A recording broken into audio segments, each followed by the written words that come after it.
Salut, bonjour. Je m'appelle Chloé Hill. Je vous remercie d'écouter Les personnages de la Chambre, une balado-diffusion du Centre Samara pour la démocratie. Dans ce balado, nous ne parlons pas seulement des députés, nous nous adressons directement à eux et à elles. Nous creusons sous la surface pour apprendre ce que représenter sa communauté dans la capitale de notre pays signifie vraiment. Nous voulions tout savoir, ce qui se passe en coulisses, y compris les drames et les intrigues politiques. Mais surtout, nous voulions découvrir des députés en tant qu'êtres humains ayant leur propre histoire à raconter.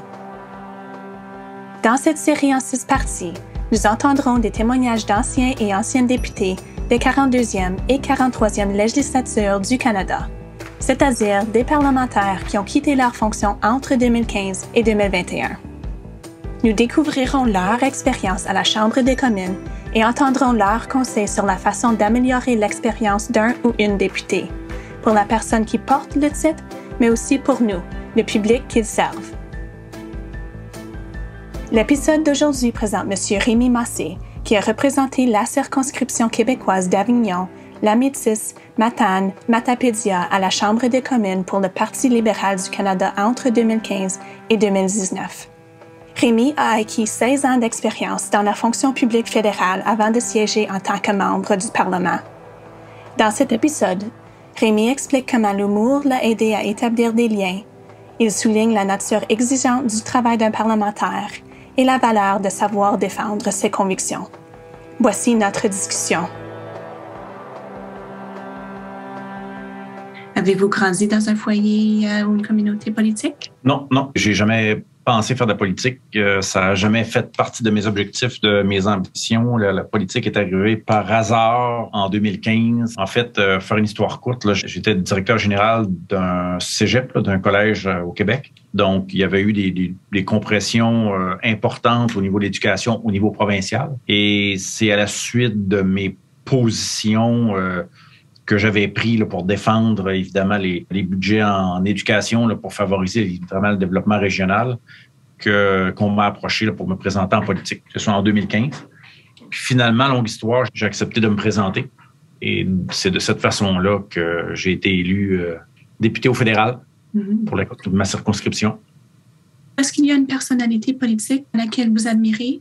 Non, pas vraiment. Ce qui m'intéresse dans une personne politique, c'est la franchise, l'honnêteté, c'est des gens qui défendent l'intérêt des citoyens d'abord. Donc, comme je te dis, j'avais pas de modèle parce que je m'étais jamais arrêté là, à faire de la politique. Cependant, j'ai toujours, comme bien des gens, j'ai toujours suivi la politique.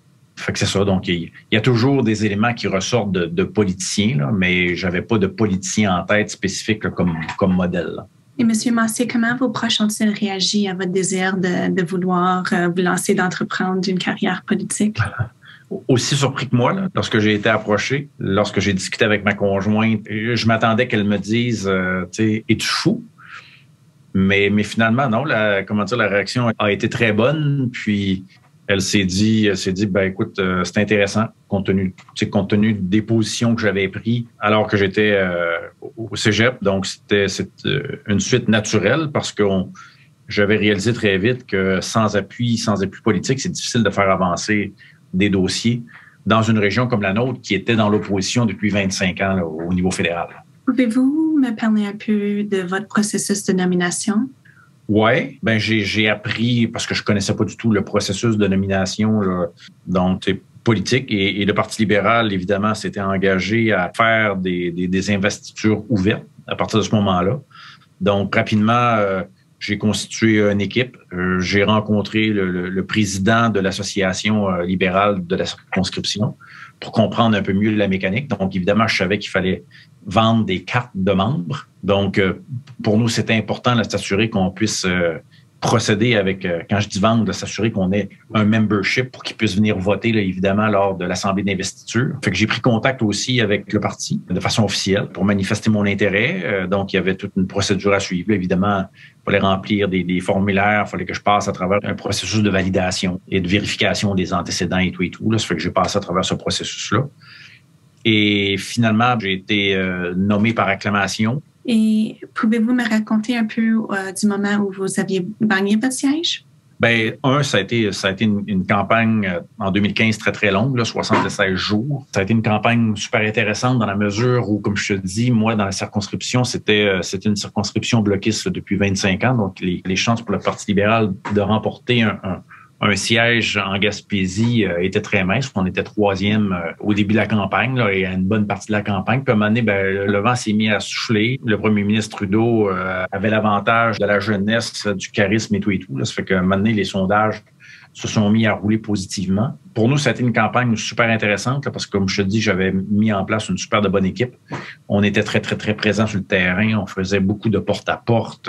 Ça fait que et c'est une très, très grande circonscription. Là. Donc, on avait une cinquantaine là, de villes et villages, autant de maires, autant de conseils municipaux. Donc, pour faire le tour, partir d'un bout de la circonscription, aller jusqu'à l'autre bout, c'était 3h30 de route. Donc, c'est très grand. Là. Ça fait qu'on a parcouru l'ensemble de la circonscription. Ben, écoute, ultimement, on a gagné notre pari et puis on est devenu député en 2015. Et dans le sondage, vous aviez mentionné que pour vous, vos objectifs au début étaient vraiment de soutenir activement le développement économique de votre région. Pouvez-vous élaborer pourquoi c'était un de vos objectifs? Oui, parce que comme je te disais, moi, j'ai jamais eu d'intention pour faire de la politique. Là. Ça fait que donc, suite à mes interventions, quand j'étais des jeux du cégep là, pour justement faire renverser des coupures budgétaires au niveau provincial, je te disais que c'est ça, je m'étais rendu compte que malgré les promesses qui avaient été faites, c'était bien difficile de faire avancer des dossiers lorsque tu n'as pas d'appui politique qui est assis à la table des décisions pour tenter d'influencer les programmes, les politiques d'un gouvernement. Donc, c'est dans ce contexte-là que je me suis présenté. J'avais l'avantage là, d'avoir été dans la fonction publique fédérale pendant 16 ans. Ça fait que je connaissais la machine, je savais comment ça marchait. Donc, tout ça pour te dire que ça s'est bien passé, là, cette procédure d'intégration-là. Et sur ce, pouvez-vous un peu élaborer sur le processus d'intégration aussi, orientation? Est-ce que c'était logique ou familier? Oui, en tout cas, pour moi, ça s'est bien passé, là, parce qu'on est pris en charge rapidement, là, les agents de la Chambre des communes. T'sais, on avait une espèce d'agent qui nous était assigné là, pour tout, là, pour nous expliquer les budgets, l'embauche de ressources, nos bureaux, etc., etc. Et je me répète, mais bon, comme je connaissais Ottawa, c'était... Moi, j'arrivais là, je débarquais, puis je savais où était, ça semble un peu curieux, là, mais je savais où était la Chambre des communes, je savais quels étaient les bureaux, je pouvais m'orienter à Ottawa, là, alors que j'avais bien des collègues qui, c'était la première fois qu'ils débarquaient à Ottawa. Là. Mm-hmm. Fait que pour moi, c'était assez simple. Là. Donc, et les rouages du gouvernement fédéral, je les connaissais bien aussi. Appuyés par les agents de la Chambre des communes, on était opérationnel rapidement. Là. Donc, moi, j'ai pu tout de suite... ouvrir un bureau de comté, embaucher mes ressources et mettre en place là, les services là, de mon bureau de député, là, autant à Matane, parce que j'avais 3 bureaux de comté, donc j'ai pu mettre un bureau de comté rapidement à Matane, un autre à Carleton-sur-Mer. Je me répète, mais ce processus-là, pour moi, là, a été efficace et rapide. Là. À ce stade précoce, est-ce que vous êtes senti bien soutenu de façon formelle, informelle aussi? Oui, tout à fait. Excellent service, là, bien accompagné. Et comme je te disais, je veux dire, dès la première journée, j'ai pu trouver un appartement parce que je connaissais le coin avec les orientations qu'on m'avait données. Donc, c'était facile pour moi de signer mon premier bail. Donc, évidemment, parce que j'étais loin en région, donc c'était important d'avoir un endroit pour pouvoir être hébergé à Ottawa. J'étais à Gatineau, en fait. Donc, tout ça facilite l'intégration, là. Et encore à ce stade précoce, quelle était la relation avec votre chef de parti? Bonne. Oui. Bonne. Beaucoup d'entre-gens? Non, parce qu'on n'avait pas vraiment de discussion et c'est compréhensible dans la mesure où lui aussi, c'était une surprise là, de former un gouvernement majoritaire, donc il y en avait plein les bottines. Mm-hmm. Ça fait que non, il n'y a pas eu vraiment de contact ou de discussion là. À part que les rencontres de caucus qu'on avait, là, puis je veux dire, on était 184, là, il y avait pas mal de monde à la messe, là, comme on dit. Là. Mm-hmm. Et est-ce que cette relation a changé au fil des temps aussi? Oui, elle a évolué parce que j'ai été rapidement nommé président du caucus là, des députés québécois. Évidemment, à ce titre-là, je le rencontrais plus souvent que mes collègues là, qui n'étaient pas ministres, là, les autres collègues députés. Donc, évidemment, il y a eu une relation qui s'est développée à ce niveau-là, mais c'est une relation professionnelle qui s'est développée là, en cours de route. Là. Puis après, j'ai été nommé secrétaire parlementaire. Fait que cette relation-là s'est maintenue là, tout au long de mon mandat. Là. Mais c'était pas une relation de proximité. Pour améliorer le processus d'intégration, vous aviez mentionné qu'une formation, un cours sur les rouages du gouvernement serait bien. À quoi cela ressemblerait-il? Je parle pour les autres parce que, comme je te dis, moi, j'ai eu la chance d'évoluer dans la fonction publique pendant 16 ans.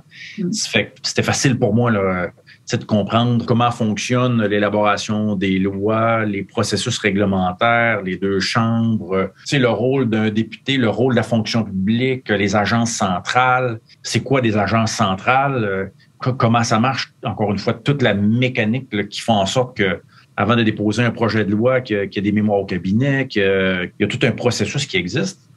Et quelles sont les responsabilités, les rôles de ces différentes agences-là. Donc, j'ai des collègues qui arrivaient puis qui avaient très peu de connaissances là, de la mécanique gouvernementale. Donc, je pense qu'un cours aurait été bénéfique là, pour bien des collègues. Là. Quand je dis un cours, une formation, là, évidemment. Là. Et quelle a été la courbe d'apprentissage importante pour vous pendant votre séjour au Parlement? Quelles sont les procédures spécifiques, comment se démêler à travers de tout ça. Là. J'ai posé beaucoup de questions pendant 4 ans. Là. Il y a pas de cours comment être un bon député. Hein. Tu l'apprends sur le tas et tout le monde est en apprentissage. Je te donne l'anecdote. Après, une des premières journées qu'on est arrivé à Ottawa, là, une fois qu'on a eu notre premier caucus, je demande une rencontre avec Marc Garneau parce qu'on avait des dossiers en matière là, de transport, d'infrastructure et tout. Là. Ça fait que j'avais 3 dossiers à présenter à Marc. Comme je te dis, j'étais bien organisé, j'étais bien préparé. Mais ça a été comme un choc pour moi de réaliser qu'effectivement, je n'étais pas tout seul. C'est qu'il y en avait 184 autres députés dans notre gouvernement qui avaient aussi un seul ministre des Transports et que pour eux, l'ensemble de leurs dossiers était prioritaire. Ça m'a comme fait réfléchir. À partir de ce moment-là, dire, OK, là, il faut que j'ajuste ma stratégie pour être certain que mes dossiers figurent là, dans la liste des dossiers prioritaires des ministres.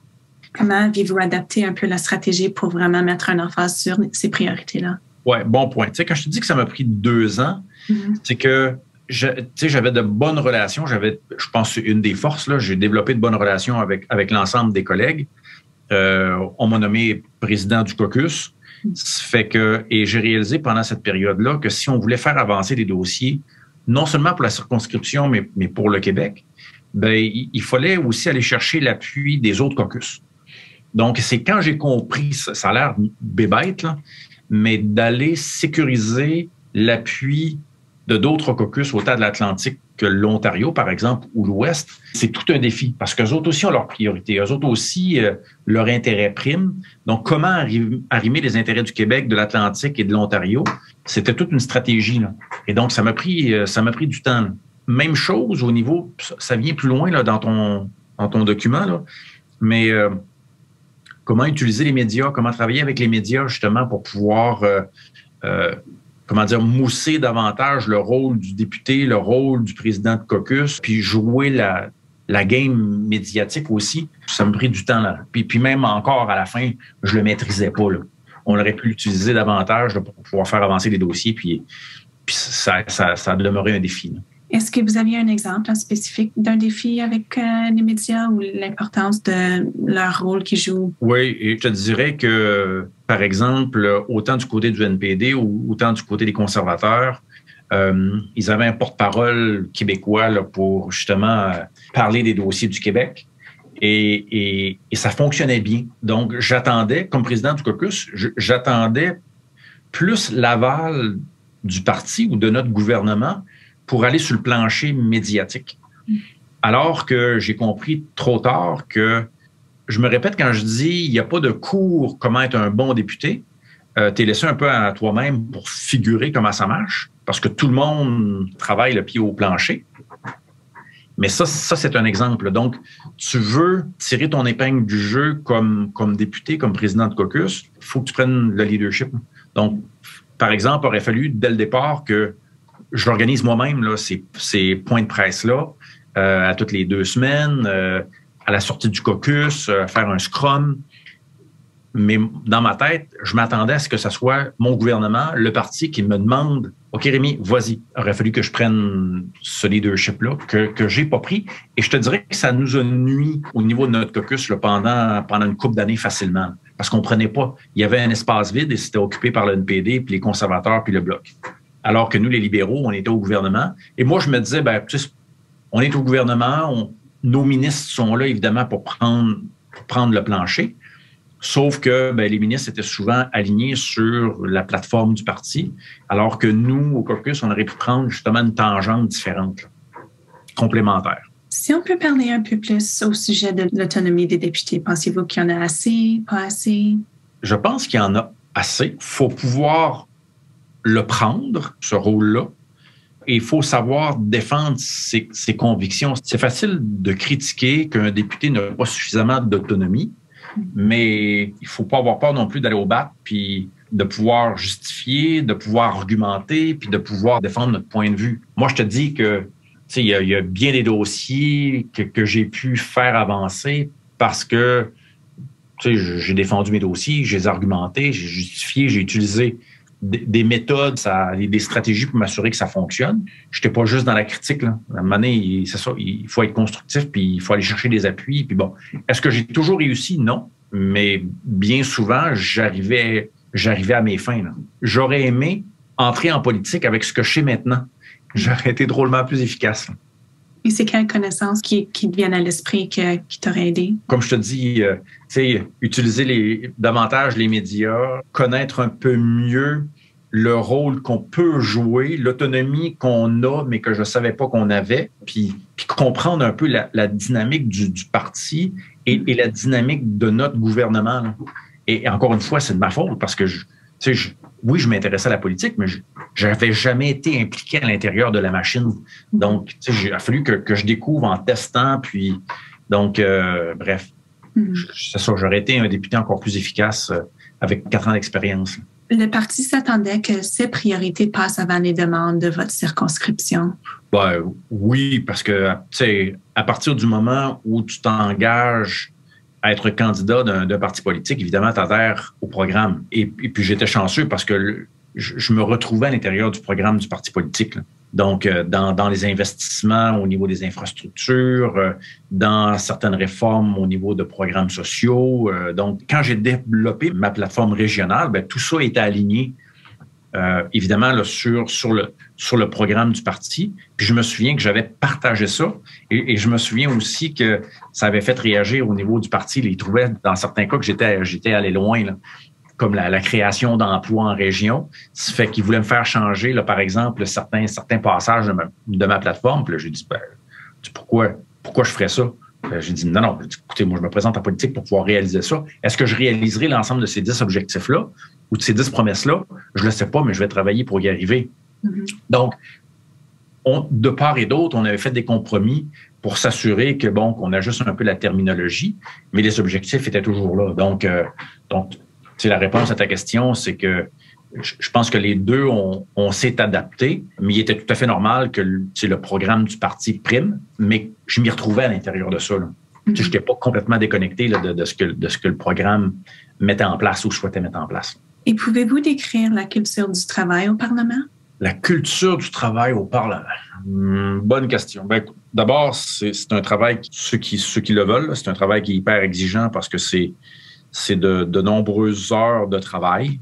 Moi, je disais souvent que le rôle du député, je vais revenir à Ottawa, là, mais le rôle du député, et c'est le cas, là, c'est 7 jours sur 7, 18 heures par jour. Donc, surtout lorsque tu es en région. Quand tu pars d'Ottawa, on s'attend à ce que tu participes à toutes sortes d'activités. On t'invite, il faut que tu sois visible partout. C'est pas comme un député à Montréal sa circonscription fait 3 coins de rue. Là. Nous, comme je te dis, c'est 50 villes et villages, c'est 50 maires, 50 conseils de ville et tout, 4 MRC, bref. Donc, lorsqu'on arrive à Ottawa, évidemment aussi, on est convoqué. Moi, le rôle que j'avais, en plus d'être député, d'être président du caucus, puis après secrétaire parlementaire. Donc, On nous demande plusieurs rencontres à Ottawa. On siège sur des comités. Ensuite de ça, on a évidemment les rencontres de caucus, les rencontres pour faire avancer nos dossiers, les rencontres avec les cabinets des ministres. Et tu te souviens, là, on a eu les votes qui arrivent souvent en soirée. On a eu des votes qui ont duré pendant pratiquement 36 heures à quelques reprises. C'est une job de fou, là. Mais moi, j'ai adoré ça. Donc, c'est très exigeant. J'ai la chance d'avoir une conjointe extraordinaire. Là, ça fait que, et je me sentais pas coupable lorsque j'étais à Ottawa de rentrer à 11 heures le soir puis de recommencer le lendemain matin de bonne heure. Donc, si ma conjointe avait été et mes enfants avaient été à Ottawa, ça aurait été plus difficile. Mais c'est ça me donnait une certaine flexibilité là, d'être installé aussi à Ottawa là, pendant qu'on siégeait. Là. Alors, est-ce que cela vous a affecté pendant votre séjour à la Chambre ou lorsque vous aviez été député? Non, pas vraiment. Parce que ça fait partie de la réalité. C'est facile de se laisser aller dans les échanges en chambre. C'est comme ça. Je pense que le président de l'époque aurait pu faire à mon point de vue, aurait pu faire une meilleure job. Lui aussi, je pense qu'il apprenait son rôle. Mais je pense que j'ai toujours fait preuve de diplomatie. Tu sais, malgré ce qui se passait, malgré des fois la tension qu'il pouvait y avoir entre les deux côtés de la Chambre, moi, j'avais d'excellents collègues qui étaient autant conservateurs, autant du NPD, peut-être un petit peu moins du Bloc, là. Mais je pense que le président a un rôle à jouer aussi pour calmer le jeu, là, puis ramener des députés à l'ordre aussi lorsqu'ils s'égarent. Et au même sujet, pour ce qui est de la toxicité en ligne, avez-vous fait face à ça durant votre rôle? Oui, je pense que c'est pire maintenant. Bon, j'avais un certain âge, j'avais vu neiger un peu, ça fait que, bon, je m'en faisais pas trop avec ça parce que je regardais pas non plus les commentaires. Moi, je publiais ce que j'avais à publier. Je savais que mes supporters appréciaient et évidemment, on savait qu'on avait des détracteurs. Il arrivait quelques fois où je les lisais puis où des fois, ça m'atteignait un petit peu, mais tu sais, je remettais ma carapace puis bon, je me dis, écoute, c'est la vie, ça fait partie de la réalité. Est-ce que vous avez senti respecté ou valorisé en tant que Québécois, votre place, votre identité en général? Oui, évidemment, mais on est arrivé dans un nouveau contexte. On est arrivé dans un parti, dans un gouvernement, évidemment, qui prônait des valeurs d'ouverture. Donc, tu sais, puis la première démarche que le premier ministre avait faite, c'est de mettre en place un gouvernement paritaire. Donc, ça a envoyé un signal très, très clair. Ça fait que pour certains, ça a pu créer une certaine grogne. C'est ça, parce que des fois, il y a des éléments d'identité qui étaient mis de l'avant-plan. Ça fait que une fois que tu fais ton travail, puis une fois que tu travailles fort, puis tu comprends la mécanique, tu t'adaptes. Moi, comme je te disais, mes dossiers continuaient d'avancer pareil. Là. Et pour ce qui est des questions relatives à la langue, aviez-vous trouvé qu'elles ont été priorisées ou respectées, perçues comme étant un réel priorité?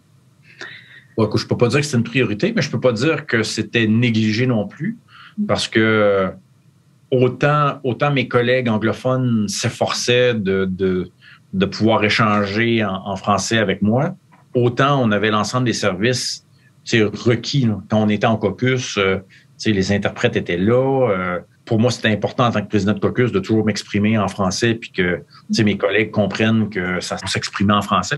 Moi, je n'ai pas senti de problématique à ce niveau-là. Au contraire, comme je te dis, j'étais agréablement surpris là, du niveau d'attention qu'on y donnait. Évidemment, certains vont vouloir faire de la politique puis certains vont utiliser la langue comme un élément pour souligner autre chose. Mais en ayant été dans la machine, je trouvais qu'on était très bien servi, là. Des fois, je ramenais des collègues à l'ordre pour leur dire justement, ben écoute, regarde, t'es francophone, on a l'ensemble des services, donc exprime-toi en français. Là, donc, c'est important là, pour nos électeurs, pour la communauté, parce qu'il y avait des collègues qui s'exprimaient très bien en anglais. Pouvez-vous, M. Massé, élaborer sur les points forts de votre mandat? Tout a été des points forts. Les 4 ans que j'ai siégé, du début à la fin. Là. Donc, tous les dossiers que j'ai pu faire avancer, les dossiers pour les investissements au niveau des ports, les études qui ont été réalisées, puis les avancées qui ont été faites au niveau de l'assurance-emploi, des investissements dans les communautés des Premières Nations, soit en éducation pour la construction d'écoles. Écoute, l'embauche d'une centaine de personnes donc dans ma circonscription. Donc, pour moi, tout ça, c'est des points forts. Quand j'ai été nommé par mes collègues président du caucus aussi, ça a été le premier point fort là, parce que on m'avait accordé une confiance. Puis j'ai été président du caucus pendant 3 ans. Normalement, un président de caucus ou une présidente de caucus fait 1 année. Après ça, on élit quelqu'un d'autre. Et ils ont décidé que j'étais leur président de caucus pendant 3 ans jusqu'à temps que le premier ministre me nomme secrétaire parlementaire. Pour moi, c'était des belles preuves de confiance. J'ai adoré les 4 années que j'ai passées là. Donc, pour moi, tout était des points forts. Oui, évidemment, il y a eu quelques défis en cours de route, là, mais pour moi, ça a été une expérience extraordinaire. Vous avez fait référence à la concentration du pouvoir dans notre sondage, qui était une des grandes déceptions. Et je me demande, pouvez-vous élaborer un peu plus sur ça? Oui, c'est une réalité, la concentration du pouvoir à Ottawa. Pour pouvoir percer cette concentration-là, bien évidemment, il faut avoir des bons contacts avec les personnes qui entourent, par exemple, le premier ministre, là, pour être capable d'influencer. Donc, c'est sûr que c'est un défi. Mais comme je te disais, les stratégies que j'ai développées, qui m'ont pris 2 ans à comprendre, ben, ont été justement pour être capable de contrer un peu là, cette centralisation du pouvoir. Donc, comme je te dis, lorsque je voulais faire avancer un dossier, ben, et que j'étais en mesure d'aller chercher l'appui du caucus de l'Atlantique, du caucus de l'Ontario, notre voix portait. Vous avez aussi fait référence dans le sondage aux égaux. Pouvez-vous m'en dire plus à ce sujet? Oui, ben, écoute, c'est sûr qu'il y a des gens qui rêvaient d'être députés, qu'il y a des gens qui avaient l'ambition de devenir députés.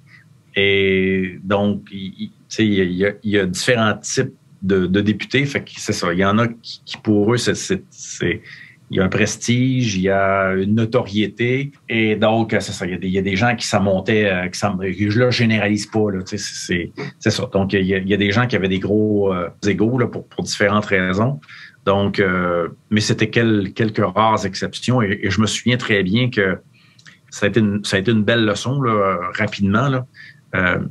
J'avais la chance d'avoir des gens qui avaient gravité dans la politique et que j'avais appelé là, quand je m'étais présenté, là, notamment un ancien chef de cabinet à l'ère de M. Chrétien puis de M. Bourassa, parce qu'il avait fait les deux, là, autant du provincial et du fédéral, qui m'avait dit, tu vas voir, il dit, comme député, tu vas devenir évidemment une personne d'intérêt, tout le monde va te reconnaître, tout le monde va vouloir te parler, puis tout le monde, j'exagère, là, mais tu sais, tout le monde va t'aimer.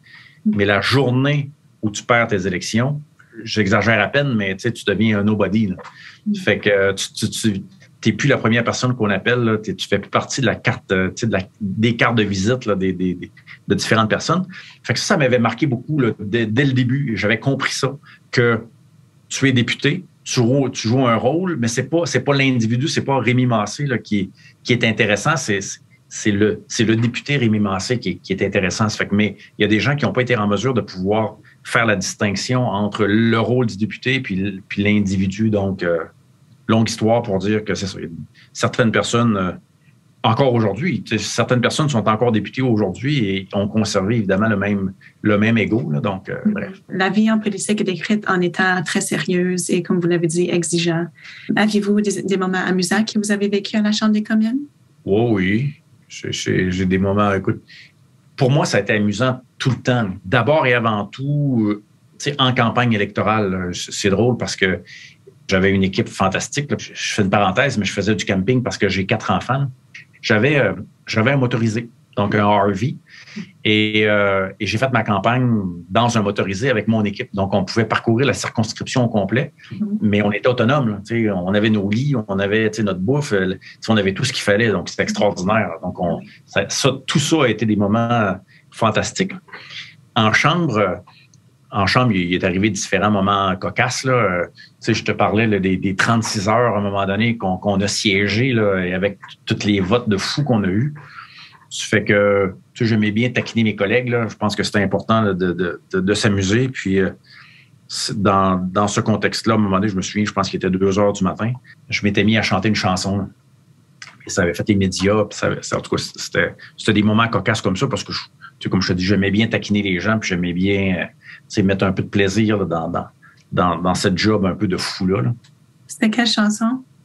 C'était All Night Long Oui. de Lionel Richie. C'était tout à fait à propos. Et aviez-vous des recommandations pour améliorer l'expérience de député? Je me répète ce que je disais tout à l'heure. Je pense que ce serait important là, quand on arrive, là, d'avoir une bonne séance de formation là, sur les rouages du gouvernement fédéral. Donc, ça, pour moi, ça a manqué.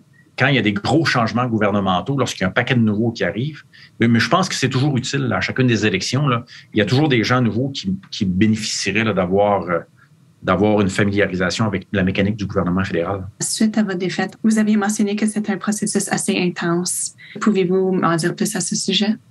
J'avais eu la chance d'avoir quelqu'un qui m'avait bien prévenu au départ. T'es élu, mais un jour, tu vas perdre tes élections pour différentes raisons. Et quand ça arrive, c'est automatique. C'est pas toi qui décides. C'est le processus là, qui décide. C'est très rare qu'un député décide de partir de lui-même. Donc, malgré le fait qu'on soit quand même bien appuyé, c'est quand même un processus qui est ingrat parce que on te fait comprendre rapidement que, écoute, tu as 2 semaines, grosso modo, là, pour tout fermer. Là. Fermer tes bureaux de comté, retourner l'ensemble de tes outils de travail, le téléphone, l'ordinateur, fermer tes bureaux, transférer tes dossiers, régler tout. Là. Et je te jure que ça frappe fort. Là. Oui, on est appuyé. Oui, il y a une chance. Là, il y a des mécanismes de transition. Tu peux être accompagné justement pour pouvoir réorienter ta carrière. Je m'en suis servi. Mais c'est difficile. C'est pas facile. Là. Il y a des gens qui tombent de haut. Là.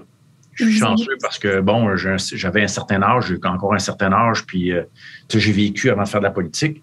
Ça fait que j'avais une bonne carapace, mais c'est rock and roll un petit peu. Parce que du jour au lendemain, t'es plus député. Donc, t'as perdu. Donc, tu es associé évidemment à une défaite. Fait que c'est pas facile. Là. Je suis parti en vacances, pendant une bonne semaine là, tout seul là, pour pouvoir décrocher puis décanter. Puis ça a été une période assez particulière.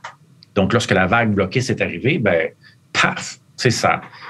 Malgré le fait que quand même, j'avais tout fait pour être capable de sécuriser tout le maximum de mon rôle, de mon nom, puis bon, etc., j'ai pas été capable d'aller chercher plus que ça. Donc, tout ça pour te dire que c'est pas évident parce que malgré les investissements, malgré ma présence, comme je te dis, écoute, on était encore plus actifs parce qu'on savait que c'était des élections qui étaient difficiles en 2019, qu'on avait le vent d'en face, mais malgré tout, je croyais sincèrement que ça allait fonctionner. Et malheureusement, c'est ça, la vague est rentrée, puis on s'est fait ramasser. Là. Mais on se questionne beaucoup, on se culpabilise beaucoup, mais avec du recul, on réalise que on a une partie de responsabilité. Puis des fois, je te dirais que je te dis ça, puis même si je suis enregistré, je vais le dire ouvertement, là, la machine ou le parti peut en partie te reprocher là, de ne pas en avoir fait assez. Alors qu'on se dit, qu'est-ce qu'on aurait pu faire dans mon cas? Puis je le dis sans prétention, mais qu'est-ce qu'on aurait pu faire de plus? Je regardais les chiffres que j'avais fait, là, que le parti avait fait en 2019 versus 2021. Puis je me dis, finalement, je pense que j'ai eu un impact. Là. Malheureusement, c'était pas suffisant pour pouvoir passer. Là. Mais écoute, c'est ça. Bref. Écoute, 4 ans en politique te permet de voir de l'intérieur comment marche la machine politique, le gouvernement là, dans ses moindres détails. Je fais une parenthèse. Je me répète, mais j'étais 16 ans dans la fonction publique fédérale. Et comme cadre de la fonction publique, j'ai pas briefé beaucoup de ministres dans ma carrière. Là. Et je me souviens pas 3-4 semaines après que j'avais été élu, puis j'étais à Ottawa en chambre. C'est la ministre des Affaires autochtones, Caroline Bennett, là, qui m'appelle pour me faire venir dans son bureau pour traiter d'un dossier. Et la sous-ministre, sa sous-ministre à elle, était là dans son bureau à elle. Et là, je me disais, y a-tu pensé? je suis dans le bureau de la ministre avec la sous-ministre pour discuter d'un dossier spécifique. Tu sais, j'étais vraiment impressionné que je me retrouvais là, pas comme fonctionnaire, mais comme politicien. Là. Mm-hmm. Et que je pouvais, tu sais, poser des questions, que je pouvais influencer, que je pouvais, tu sais, c'était, bref, c'est l'anecdote. Donc, je me répète, mais d'avoir pu participer, comment dire, aux réalisations d'un gouvernement de l'intérieur, là, pour moi, ça reste, c'est un élément qui est marquant. Encore aujourd'hui, tu sais, les relations d'amitié qui se sont développées existent toujours. Tu sais, encore aujourd'hui, je parle avec Mélanie. C'est Mélanie Joly, c'est la ministre des Affaires internationales. Je parle encore avec Mark Miller. Je parle encore avec un paquet de collègues. Encore aujourd'hui, René Arsenault, qui est un député au Nouveau-Brunswick, on s'écrivait des textos parce qu'un de nos collègues, Paul Lefebvre, qui était de l'Ontario, a été élu maire hier. Fait que, bref, longue histoire pour te dire que c'est toujours marquant. Là. Mm-hmm. Et quelle est la nature avec votre circonscription aujourd'hui? Bien, j'ai quitté la circonscription il y a peut-être 1 an. Donc, je suis déménagé. Écoute, c'est sûr qu'on garde toujours un petit peu d'amertume parce qu'ultimement, ben, je veux dire, la circonscription, les électeurs ont choisi une autre option de retourner avec le Bloc, pour pas le nommer. Donc, je me disais, ben, écoute, j'ai tout fait, moi, pendant 4 ans pour pouvoir faire avancer des dossiers socio-économiques. Là. Puis, donc, ils ont choisi une autre option. Fait que, bon, regarde, moi, j'ai assez donné, là, je vais aller voir ailleurs où on a besoin de moi. Là. Ça fait que, il y avait cet élément-là, là, donc, dans le déménagement aussi. Donc, j'ai gardé une certaine amertume, je te dirais. Mais c'est ça, pour moi, c'était difficile de travailler au développement de la région. J'avais l'impression que je faisais ça pour rien. Là. Ça fait que j'ai préféré changer de région, changer de circonscription. Mm-hmm. Aviez-vous des recommandations pour attirer et retenir les meilleurs et les plus intelligents en tant que député? C'est très difficile, hein. C'est très, tu sais, moi je l'ai fait, puis j'avais l'impression de l'avoir fait un peu naïvement. Tu sais, en même temps, si j'avais su ce que je sais maintenant, je ne sais pas si je me serais présenté. Ça fait que, mais en même temps, ben, tu sais, je suis content d'avoir fait parce que tu sais, c'est une opportunité puis c'est une job extraordinaire, la job de député. Maintenant, aujourd'hui, tu sais, avec les médias sociaux, avec tu sais, tout ce qui entoure. Un politicien est jamais... Même le terme politicien, moi, j'ai toujours dit, je n'étais pas un politicien. Tu sais, moi, j'étais un député qui utilisait le levier de la politique pour pouvoir faire avancer mes dossiers régionaux. Je me suis jamais considéré comme un politicien parce que pour moi, un politicien, il y a une connotation négative par rapport à ça. Mm-hmm. Donc, il faut vraiment être motivé, il faut vraiment être... je sais pas c'est quoi le terme, là. Je cherche un terme en français là, pour exprimer. C'est presque une vocation, devenir député. Là. C'est difficile aujourd'hui avec tout ce qui entoure la politique, avec les médias, avec je me répète, les médias sociaux. Tu es toujours critiqué, tu fais jamais la bonne affaire. En plus, la mécanique des réseaux sociaux fait en sorte qu'on va justement mettre en place des bots, des comptes fake, justement, pour aussitôt que quelqu'un prend trop de place, ben on va vouloir justement le rabaisser, identifier toutes sortes de patentes, là, justement, pour qu'il soit moins efficace. C'est pas évident, la politique, aujourd'hui. Mm-hmm. Encore moins aujourd'hui que ça l'était il y a à peine 7 ans, là, quand j'ai commencé. Mais pourtant, c'est tellement extraordinaire comme travail, les possibilités, quand tu utilises bien la fonction puis bien le levier politique. Tu sais, et je fais une parenthèse, j'ai vécu à l'intérieur du gouvernement. Donc, peut-être que si j'avais été dans l'opposition, j'aurais sans doute trouvé mon rôle moins intéressant là, parce que je me serais senti comme un peu à la limite inutile. Là. Ça fait qu'au moins au gouvernement, ben, je pouvais influencer les programmes, les politiques, les dossiers, puis bon, bref. Mm-hmm. Fait que je sais pas comment répondre à ta question. Je vais encourager n'importe qui souhaite se présenter. Je vais les accompagner. Je vais les aider. Si mon fils m'annoncerait qu'il voudrait se présenter en politique, j'accepterais, là, évidemment, là. Mais au moins, je serais là pour pouvoir l'épauler, puis le prévenir, puis bon, et tout. Quel conseil est-ce que vous lui donneriez? Ouais, je savais que tu allais me poser. De pas, je te dirais que d'y aller avec ses valeurs, avec ses convictions, puis justement ne pas se laisser influencer par tout le bruit qui est autour. Mm-hmm. Le bruit qui est organisé, le bruit qui est programmé, là, je te dirais, là, qui ne lui est pas destiné, puis qui soit vraiment connecté sur les besoins de sa communauté, parce que tu sais, c'est les personnes sur le terrain qui sont en mesure de bien l'aiguiller, là, parce que je ne sais pas combien de fois. Et je me souviens très bien que durant la campagne électorale en 2015, quelqu'un m'avait invité pour aller à la cuisine collective, c'est-à-dire à la soupe populaire, à Matane, dans la ville où j'habitais, en plein centre-ville. On m'avait invité à 11h30, fait que je suis arrivé à, je sais pas moi, à 11h15. Et je te jure, il y avait une quarantaine de personnes qui faisaient la ligne pour rentrer dans cette soupe populaire-là. Et je suis tombé sur le dos. La salle était pleine et il y avait toutes sortes de monde, là. Il y avait des gens, des femmes monoparentales, des personnes âgées. Il y avait évidemment des gens qui avaient certaines limitations fonctionnelles ou tu sais, qui avaient des problèmes cognitifs. Ou il y avait toutes sortes de monde là-dedans.